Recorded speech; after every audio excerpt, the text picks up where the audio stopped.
Russia Ukraine যুদ্ধের আবহে আন্তর্জাতিক কূটনীতির মাঠে ভারতের অবস্থান ক্রমেই জটিল হয়ে উঠেছে। ইউক্রেন যুদ্ধে রাশিয়ার সামরিক অভিযানকে পরোক্ষভাবে অর্থায়ন করছে ভারত। মোদী সরকারের বিরুদ্ধে এমন অভিযোগ তুলেছে ওয়াশিংটন।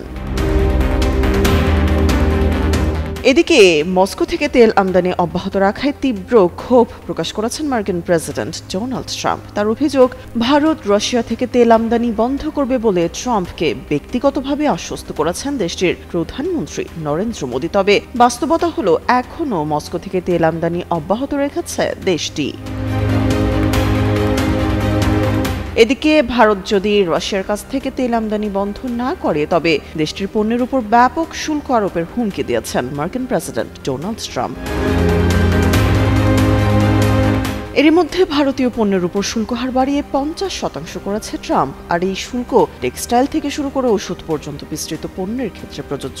রাশিয়া থেকে তেল আমদানি বন্ধ না করলে এসব শুল্ক আরও বাড়ানো হবে বলেও হুঁশিয়ারি দেন মার্কিন প্রেসিডেন্ট। যদিও ভারতের পক্ষ থেকে ট্রাম্পের এই বক্তব্য নিয়ে কোনো মন্তব্য করা হয়নি।